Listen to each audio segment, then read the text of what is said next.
15টি দফা দিয়েছি, তো আপনাকে এখনই পূরণ করতে হবে, অন্যথায় এই নৈরাজ্য তো বন্ধ হবে না। আমরা মনে করি এটা আগামী 48 ঘন্টার মধ্যে আমরা যে প্রস্তাবনাগুলো ইতিমধ্যে গণমাধ্যমের সম্মুখে জাতির সামনে হাজির করেছি সেটি আগামী 48 ঘন্টার মধ্যে বাস্তবায়ন করতে হবে। প্রথমত, নির্বাচন কমিশন থেকে শুরু করে সাংবিধানিক প্রতিষ্ঠানগুলোকে সাংবিধানিক কমিটি গঠন করার মাধ্যমে সংস্কার করতে হবে এবং দলীয় ও স্বজনপ্রীতির মাধ্যমে যে সকল কর্মকর্তাদেরকে প্রধান নির্বাচন কমিশনার থেকে শুরু করে এরকম বিভিন্ন সাংবিধানিক প্রতিষ্ঠানে যাদেরকে নিয়োগ দেওয়া হয়েছে এই সকল কর্তা ব্যক্তিদেরকে চাকরিচ্যুত করতে হবে এবং তারা যে অন্যায়ের সাথে জড়িত, যারা 14 সালে, 18 সালে, 24 সালে এই ধরনের অবৈধ নির্বাচন থেকে শুরু করে এই সরকারকে ক্ষমতায় রাখার জন্য বিভিন্নভাবে এজেন্ডা বাস্তবায়ন করেছে, তাদেরকে চাকরিচ্যুত করে তাদেরকে বিচারের মুখোমুখি করতে হবে। পুলিশ, র্যাব, বিজিবি, গোয়েন্দা সংস্থা সহ প্রশাসনের যারা গুম, খুন ও সাম্প্রতিক গণহত্যার সাথে জড়িত তাদেরকে চাকরিচ্যুত করে বিচারের মুখোমুখি করতে হবে। আমরা ইতিমধ্যে দেখতে পেয়েছি যে প্রশাসনের কতিপয় ব্যক্তিকে সরিয়ে দেওয়া হয়েছে। এই কতিপয় ব্যক্তিকে সরিয়ে দিলেই হবে না, এরকম হাজারো ব্যক্তি রয়েছে বিভিন্ন জেলা, উপজেলা এবং ঢাকা শহরে, তাদের প্রত্যেককে সরিয়ে দিতে হবে। অন্যথায় এরা যদি প্রশাসনে থেকে যায় তাহলে আমরা যে রাষ্ট্র সংস্কারের কথা বলছি সেই রাষ্ট্র সংস্কার কখনোই সম্ভবপর হবে না। আয়নাঘর সহ যে সকল জায়গায়, যে সকল বন্দিশালায় ভিন্ন মতের মানুষকে গুম করা হয় এই বন্দিশালাগুলোকে ধ্বংস করতে হবে এবং বিশ্ববিদ্যালয়গুলোতে দলীয়ভাবে নিয়োগপ্রাপ্ত ভিসি প্রক্টরদেরকে সরিয়ে দিতে হবে। বিশ্ববিদ্যালয় এবং একই সাথে কলেজ সহ সকল শিক্ষা প্রতিষ্ঠানে ছাত্র সংসদ চালু করতে হবে, শিক্ষার পরিবেশ সুন্দর রাখতে হবে এবং শিক্ষার্থীদেরকে তাদের অধিকার চর্চার সুযোগ দিতে হবে। এই সরকারের আমলে অবৈধ ও অন্যায়ভাবে প্রমোশন পাওয়া সুবিধাভোগী সকল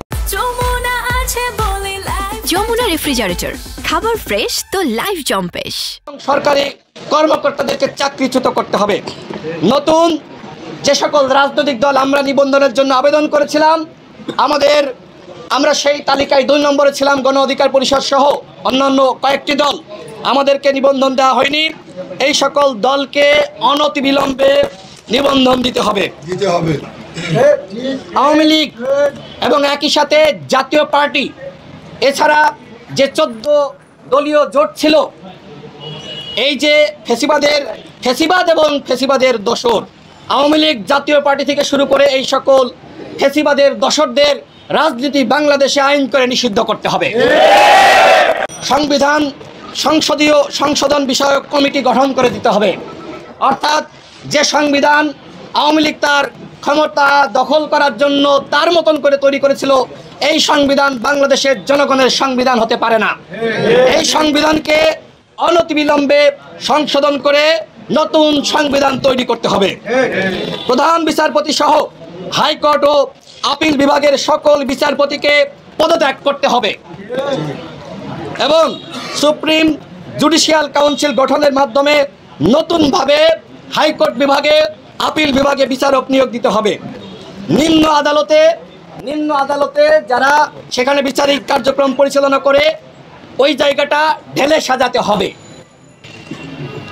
এই সরকারের আমলে অন্যায়ভাবে আটককৃত সকল রাজবন্দীদের মুক্তি দিতে হবে এবং সাম্প্রতিক সময়ে সকল শিক্ষার্থী, রাজনৈতিক নেতৃত্ব সহ যারাই নিরীহ সাধারণ মানুষ যারাই গ্রেপ্তার হয়েছে তাদেরকে অনতিবিলম্বে মুক্তি দিতে হবে এবং এই সকল মামলা প্রত্যাহার করতে হবে।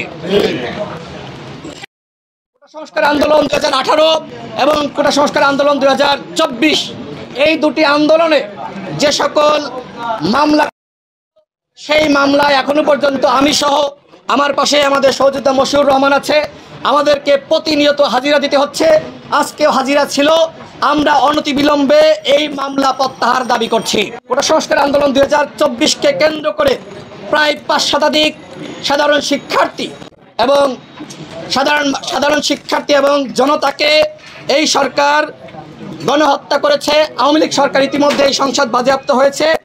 অর্থাৎ যারা এই গণহত্যার সাথে জড়িত তাদেরকে বিচার করতে হবে এবং শহীদ সকল পরিবারের পাশে দাঁড়াতে হবে।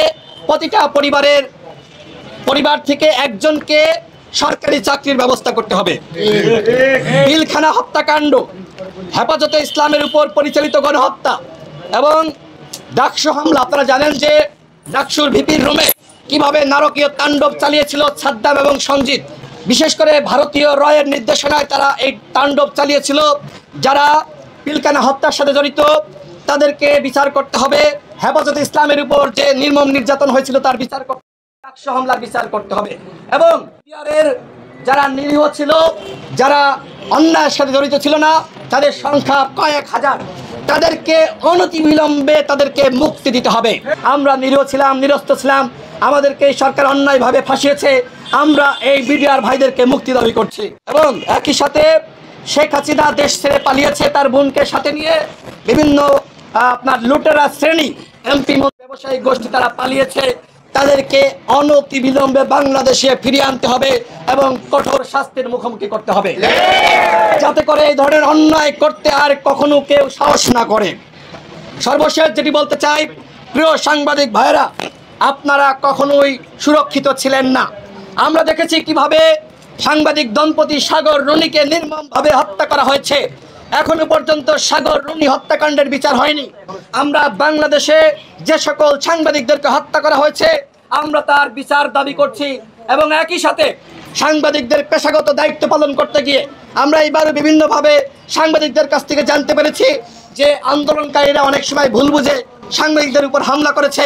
আমরা বলতে চাই, আমাদের সকলে মিলে সাংবাদিকদের নিরাপত্তা নিশ্চিত করতে হবে, আইন করে গণমাধ্যমকে স্বাধীন করতে হবে। গণমাধ্যম এদেশের আয়না বা দর্পণ, সুতরাং গণমাধ্যমকে কখনোই দলীয়করণ করা যাবে না। যারা এতদিন মানুষকে গুম করেছে, খুন করেছে, তাদেরকে দাঁত ভাঙা জবাব দেওয়া হবে এবং নতুন ভাবে যারা এখন লুটপাট করছে, অন্যায় করছে, সংখ্যালঘুদের উপর হামলা করছে এবং একই সাথে থানা ঘেরাও করছে, পুলিশ প্রশাসনের উপর হামলা করছে, তো এরকম পুলিশের মধ্যে অসংখ্য ভালো মানুষ রয়েছে। সুতরাং আমরা সকল পুলিশকে আমরা কখনোই দোষী বলতে পারি না। সুতরাং এটি বন্ধ করতে হবে এবং একই সাথে সংখ্যালঘুদের নিরাপত্তা দেওয়ার জন্য গণ অধিকার পরিষদ অন্তত সংখ্যালঘুদের পাশে রয়েছে। আমরা তাদেরকে অভয় দিয়ে বলতে চাই, কোথাও যদি সংখ্যালঘুদের উপর হামলা হয়, মন্দিরে হামলা হয়, আপনারা ভিডিও ধারণ করবেন, সিসিটিভি ক্যামেরায় অবশ্যই তথ্য উপাত্ত থাকবে, আমাদেরকে জানাবেন। যারা এই হামলাকারী, প্রয়োজনে আমরা তাদেরকে প্রতিরোধ করব।